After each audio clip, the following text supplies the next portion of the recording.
Karya Sang Penolong. Sahabat WB, Korintus adalah sebuah kota kuno di Yunani.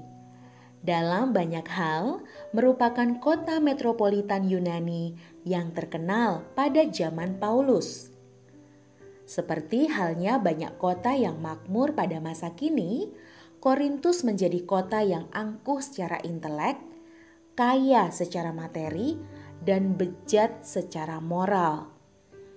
Segala macam dosa merajalela di kota ini yang terkenal karena perbuatan cabul dan hawa nafsu.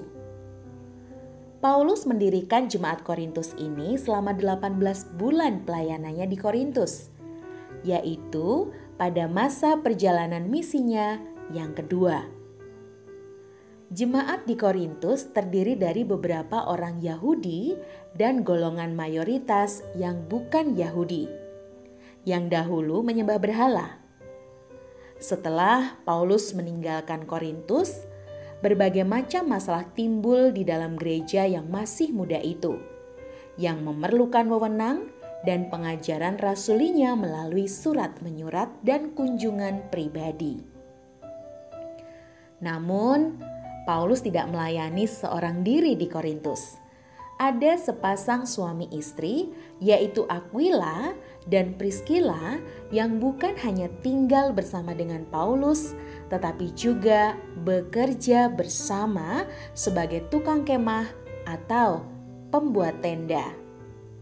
Sahabat WB dapat membacanya dalam Kisah Para Rasul 18 ayat 1 sampai 17. Sahabat WB, Alkitab Perjanjian Baru mencatat pasangan suami istri Aquila dan Priscilla sebagai pasangan suami istri yang harmonis. Mereka selalu bersama-sama. Dari 5 catatan tentang pasangan suami istri ini, nama mereka selalu disebutkan bersama-sama. Tidak pernah satu kali pun Alkitab menyebut Aquila tanpa Priscilla atau Priscilla tanpa Aquila. Selengkapnya sahabat WB dapat membaca Kisah Para Rasul 18 ayat 1 sampai 3, lalu Roma 16 ayat 3, kemudian 1 Korintus 16 ayat 19 dan 2 Timotius 4 ayat 19. Sahabat WB, adalah hal yang menarik jika kita menempatkan diri dalam kehidupan mereka. Walau Aquila dan Priscilla orang awam, semangat dan kontribusi mereka dalam pelayanan besar sekali. Salah satu penafsir mengatakan, ketika berkumpul dengan Paulus selama 1,5 tahun, Aquila dan Priscilla tidak saja belajar firman Tuhan di bawah bimbingan Paulus, tetapi mereka juga banyak menceritakan keadaan kota Roma dan kebutuhan jemaat Tuhan di sana. Dari cerita-cerita inilah Paulus menjadi sangat terbeban untuk pergi ke Roma. Beban yang kemudian didahului dengan menulis surat Roma. Sejarah gereja kemudian mencatat bahwa Roh Kudus telah memakai surat Roma untuk mempertobatkan banyak tokoh Kristen yang berdampak luas, seperti Agustinus, Martin Luther, John Wesley, Jonathan Edwards, dan lain-lain. Sahabat WB, peran Roh Kudus sangat terasa di dalam dan melalui hidup dan pernikahan pasangan ini. Dari beberapa catatan serta perhatian Paulus kepada mereka, sangat terasa pula betapa kontribusi mereka sangat besar dalam pelayanan kerasulan yang dilakukan Paulus di Korintus, Efesus, dan Roma. Mereka adalah sahabat dekat yang sangat dihormati Paulus. Priscilla dan Aquila dicatat bekerja dengan tekun untuk menguatkan gereja mula-mula. Karena disebut secara bersama paling sering di Alkitab, mereka dinamakan pasangan paling populer di kalangan orang Kristen. Nama kedua orang ini disebut 7 kali di dalam Alkitab, yaitu 2 kali di surat Rasul Paulus, beberapa kali di dalam kitab Kisah Para Rasul, dan 1 kali di dalam kitab Timotius. Pasangan ini merupakan penginjil keliling dan pemimpin gereja di jemaat-jemaat yang didirikan Paulus. Dalam surat Paulus kepada jemaat Korintus yang ditulis ketika ia berada di Efesus, disebutkan bahwa Aquila dan Priscilla juga ikut pindah ke Efesus. Di kota itu, Priscilla juga bekerja mengurusi jemaat dan keluarganya. Dalam komentarnya yang ditulis dalam kitab Roma, Paulus menyebut Priscilla sebagai pemimpin gereja yang cukup baik.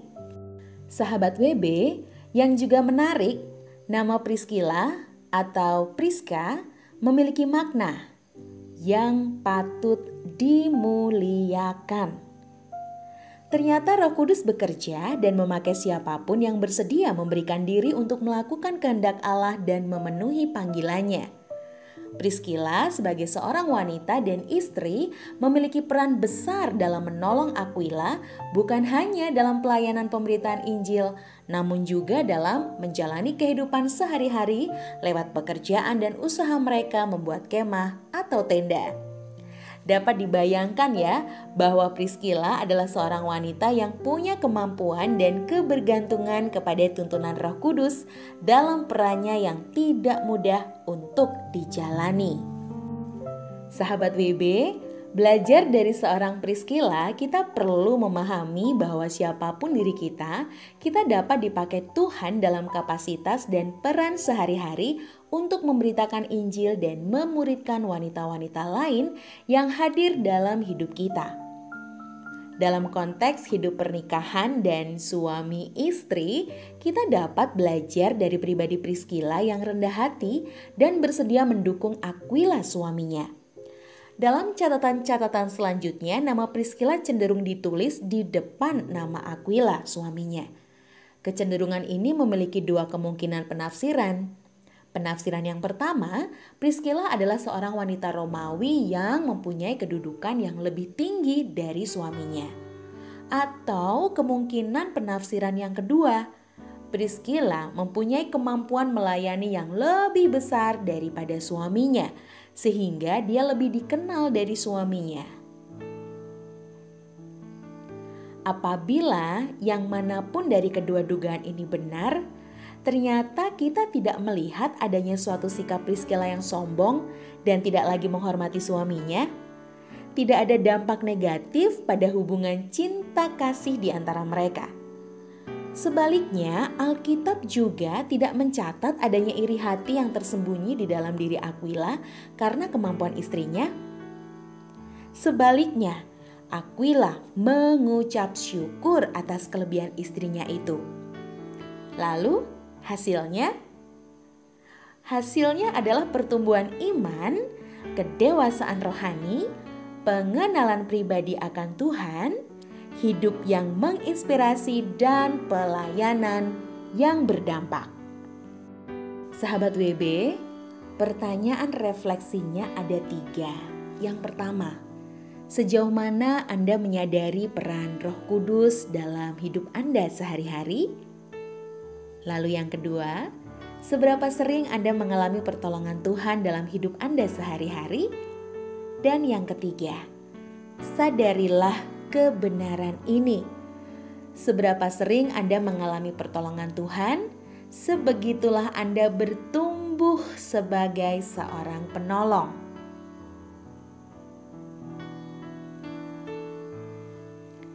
Kisah mengenai karya sang penolong ini bersumber dari Wikipedia dan pengantar Full Life Sabda, Kitab 1 dan 2 Korintus. Terima kasih sudah mendengarkan. Tuhan Yesus memberkati Anda.